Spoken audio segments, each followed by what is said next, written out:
Hello friend, welcome to our YouTube channel. और आज हम बात करेंगे बौद्ध धर्म के बारे में। जैसा कि आपको पता होगा कि हमने UP triple S C PET के लिए टॉपिक वाइज क्लासेस स्टार्ट की हैं और हमने वैदिक सभ्यता और सिंधु घाटी सभ्यता की वीडियो अपलोड कर दी हैं। और अगर आपने वो वीडियो नहीं देखी है तो आप उनको भी अच्छे से देख लीजिए। और आज हम बात करेंगे बौद्ध धर्म के बारे में। तो बौद्ध धर्म के जो संस्थापक हैं कौन है? गौतम बुद्ध हैं। इनका अन्य नाम पूछा जाता है तो शाक्य मुनि इनका अन्य नाम है।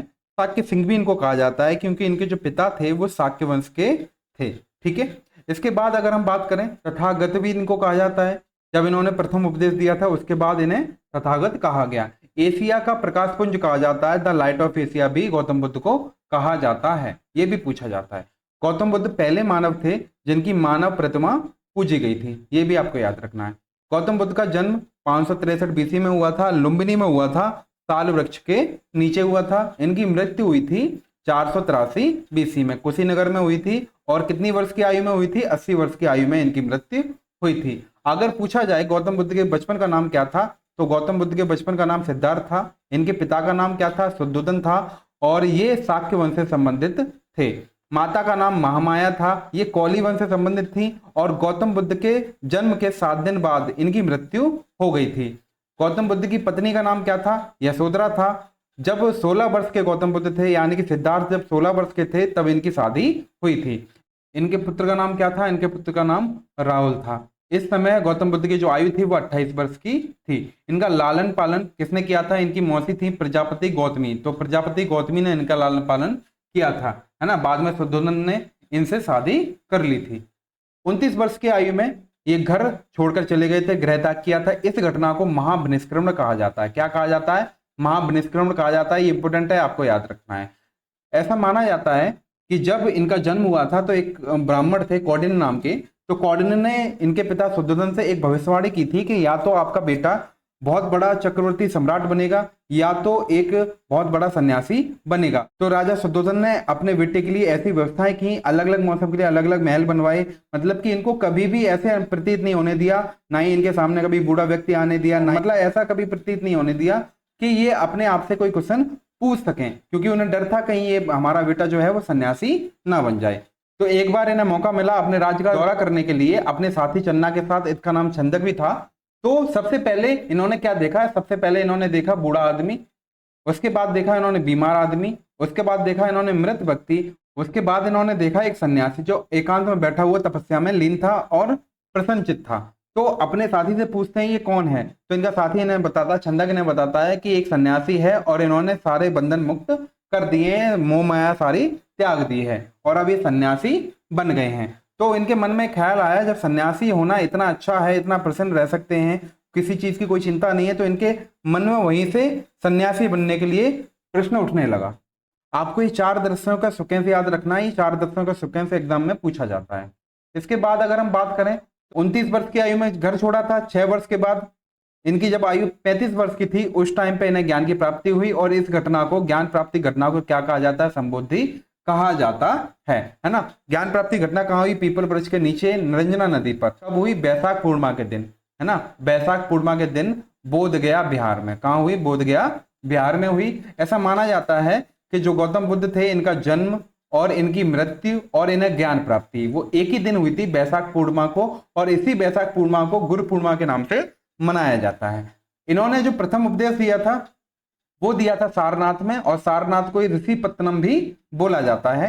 किसे दिया था? 5 ब्राह्मणों को दिया था जो पहले इनके साथ ही तपस्या में बैठे थे लेकिन बाद में इन्हें छोड़कर चले गए थे। तो प्रथम उपदेश को क्या कहा जाता है? धर्म चक्र प्रवर्तन कहा जाता है। ये घटना भी आपको याद रखनी है, जो इन्होंने प्रथम उपदेश दिया था इस घटना को धर्म चक्र प्रवर्तन कहा जाता है। ये भी पूछा जाता है। इसके बाद बात करें, बनारसी में यज्ञ श्रेष्ठी को ज्ञान दिया। बनारसी के बाद ये पहुंचे वैशाली में, और वैशाली में इनके जो शिष्य थे आनंद के कहने पर इन्होंने क्या किया? बौद्ध विचुड़ी संघ की स्थापना की, क्योंकि बहुत सारी महिलाएं थी जो बौद्ध धर्म को अपनाना चाहती थी, तो इसीलिए बौद्ध विचुड़ी संघ की स्थापना की गई वैशाली में इनके शिष्य आनंद के कहने पर। इन्होंने जो अंतिम उपदेश दिया था वो कहाँ दिया था? अंतिम उपदेश कुशीनगर में दिया था। और किसको दिया था? सुभद्र को दिया था। सबसे अधिक उपदेश पूछा जाए कहाँ दिए हैं, तो श्रावस्ती में सबसे अधिक उपदेश दिए हैं। अंतिम वर्षावास पूछा जाए कहाँ बिताया था, तो वो कुशीनगर में बिताया था। वर्षावास यानी कि बरसात के मौसम में, बारिश के मौसम में 2-3 महीने के लिए रुक जाते थे, उसे वर्षावास कहा जाता था। इनकी मृत्यु कब हुई थी? इनकी मृत्यु हुई थी 483 बीसी में कुशीनगर में हुई थी, और इस घटना को महापरिनिर्वाण भी कहा जाता है, ये आपको याद रखना है। 3-4 घटनाएं आपको याद रखनी है। पहली घटना, जब इन्होंने गृह त्याग किया था उसको महानिष्क्रमण कहा गया। जब इन्हें ज्ञान की प्राप्ति हुई उसे संबुद्धि कहा गया। जब इन्होंने पहला उपदेश दिया उसको धर्म चक्र प्रवर्तन कहा गया, और इनकी मृत्यु घटना को महापरिनिर्वाण कहा गया। चारों घटनाएं आपको याद रखनी है, इंपॉर्टेंट है, पूछी जाती हैं।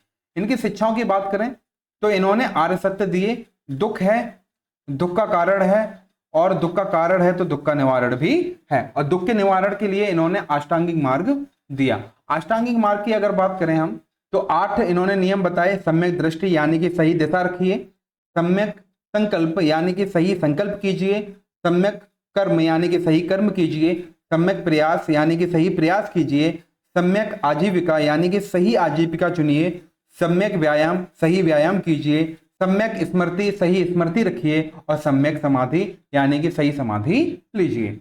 उसके बाद इन्होंने पंचशील दिए। पंचशील में 5 नियम दिए जो आम लोगों के लिए थे। इसके बाद इन्होंने सील दिए, सीलों की संख्या थी 10 सील दिए, और बौद्ध भिक्षुओं के लिए दिए।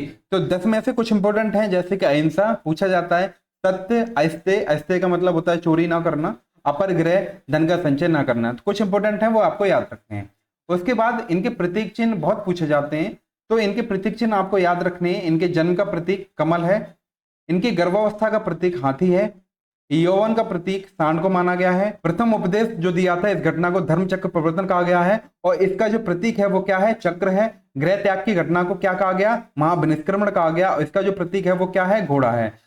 इसके बाद ज्ञान की घटना को संबोधि कहा गया, और इसका जो प्रतीक है वो पीपल है। इसके बाद इनकी मृत्यु यानी कि मोक्ष की प्राप्ति हुई, उसको महापरिनिर्वाण कहा गया, और इसका जो प्रतीक है वो क्या है? पद चिन्ह है। आगे देखिए, आगे बात करते हैं। जो बौद्ध साहित्य है वो त्रिपिटक में बटा हुआ है। त्रिपिटक यानी कि सुत्त पिटक, विनय पिटक और अभिधम्म पिटक। सुत्त पिटक है उसका संकलन जो किया है वो आनंद ने किया है। विनय पिटक है इसका जो संकलन किया है वो पाली ने किया है। अभिधम्म पिटक का संकलन किसने किया है? मोगलीपुत्र ने किया है। सबसे ज्यादा क्वेश्चन पूछे जाते हैं वो सूत्र पिटक से पूछे जाते हैं। सबसे पहला क्वेश्चन पूछा जाता है कि सूत्र पिटक को बौद्ध धर्म का इंसाइक्लोपीडिया कहा जाता है। क्या कहा जाता है? इंसाइक्लोपीडिया कहा जाता है। कि अगर आपको बौद्ध धर्म की जानकारी लेनी है तो सूत्र पिटक को पढ़िए।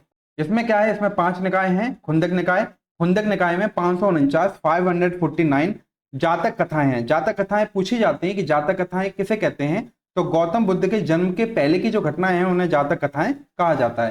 सूत्र पिटक में ही अंगुत्तर निकाय है जिससे हमें 16 महाजनपदों की जानकारी मिलती है। इसके बाद हम बात करें त्रिरत्न की। त्रिरत्न यानी कि बौद्ध, धम्म और संघ। बौद्ध का अर्थ होता है तार्किक ज्ञान, धम्म का अर्थ होता है शिक्षा, और संघ का अर्थ होता है बौद्ध भिक्षु। इसके बाद अगर हम बात करें, ये मोस्ट इंपोर्टेंट है, अगर कोई क्वेश्चन पूछा जाएगा बौद्ध धर्म से तो सबसे ज्यादा चांस है वो बौद्ध संगति से ही पूछा जाएगा। अभी तक कितनी बौद्ध संगति हो चुकी हैं? तो अभी तक कुल 4 बौद्ध संगति हो चुकी हैं। वैसे अभी तक 6 बौद्ध संगति हो चुकी हैं। अगर आपसे 5वीं 6वीं के बारे में पूछा जाए तभी आपको बताना है, वरना आपको बताना है कि 4 बौद्ध संगति हो चुकी हैं। पहली बौद्ध संगति कब हुई थी? 483 बीसी में हुई थी। अजात शत्रु का शासनकाल था। स्थान राजगृह में हुई थी। इसके जो अध्यक्ष थे वो महाकश्यप थे। सेकंड 383 बीसी में हुई थी। कालाशोक का शासनकाल था। वैशाली में हुई थी, और इसके जो अध्यक्ष थे वो सवाकामीर थे। इसके बाद तीसरी बौद्ध संधि की बात करूं 255 बीसी या 251 बीसी में हुई थी। अशोक के शासनकाल में हुई थी। स्थान कहां पे हुई थी? पाटलिपुत्र में हुई थी, और इसके जो अध्यक्ष थे वो मोगलीपुत्र थे। अगर मैं चौथी बौद्ध संधि की बात करूं तो ये पहली शताब्दी में हुई थी, लगभग 100 बीसी के समथिंग। किसके शासनकाल में? कनिष्क के शासनकाल में हुई थी। स्थान कहां था? कुंडलवन कश्मीर में हुई थी, और इसके जो अध्यक्ष थे वो थे वसुमित्र। इसके उपाध्यक्ष भी आपको याद रखने हैं, वो कौन थे? अश्वघोष थे। आप इसको एक सिक्वेंस से ट्रिक से याद कर सकते हैं, इनका जो स्थान है और इनके शासनकाल हैं। आप इसको ऐसे याद कर सकते हैं, ए इसको ए के मतलब पहली, दूसरी, तीसरी, चौथी, ए अजातशत्रु, कालाशोक, अशोक और कनिष्क। इसी तरीके से इसको याद कर सकते हैं RVPK, राजगृह, वैशाली, पाटलिपुत्र और कुंडलवन। इस तरीके से आप सिक्वेंस से याद रख सकते हैं। इसके बाद अगर हम बात करें 5वीं बौद्ध संधि 1871 में हुई थी। राजा मिंडन के समय पे हुई थी, और कहां पे हुई थी? म्यांमार में हुई थी। 6वीं बौद्ध संधि की बात करें बर्मा में हुई थी। बर्मा के PM थे, उन्होंने करवाई थी, और ये भी म्यांमार में हुई थी। चौथी बौद्ध संधि के समय जो बौद्ध धर्म था वो दो शाखाओं में बट गया था, महायान और हीनयान। महायान वो लोग थे जिन्होंने अपने नए नियम बना लिए थे, ये बौद्ध के नियम पर नहीं चले थे। इनके जो प्रमुख थे वो कौन थे? वसुमित्र थे।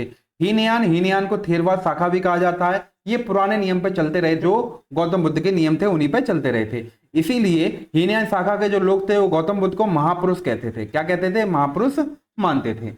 इसके बाद अगर हम आगे बात करें तो गौतम बुद्ध के गुरुओं के बारे में बात करें तो गौतम बुद्ध के जो गुरु थे अलार कलाम, इनसे इन्होंने सांख्य दर्शन की शिक्षा प्राप्त की। एक गुरु थे रुद्रक रामपुत्रम, गौतम बुद्ध ने इनसे योग दर्शन सीखा। एक गुरु थे इनके बृहस्पति, इनसे इनने वैदिक शिक्षा प्राप्त की। इसके बाद हम बौद्ध धर्म और जैन धर्म में थोड़ा सा डिफरेंस जान लेते हैं। बौद्ध धर्म में क्या था? ज्ञान प्राप्ति के लिए जो मार्ग था वो मध्यम मार्ग था। इन्होंने कैसा मार्ग अपनाया था? मध्यम मार्ग अपनाया था। वहीं जैन धर्म की बात करें तो इन्होंने कैसा मार्ग अपनाया था? कठोर मार्ग अपनाया था। तपस्या के लिए कठोर मार्ग, यानी कि मृत्यु भी हो जाए लेकिन कठोर मार्ग अपनाया था।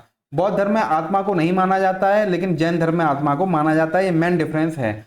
बौद्ध धर्म में वर्ण व्यवस्था नहीं थी।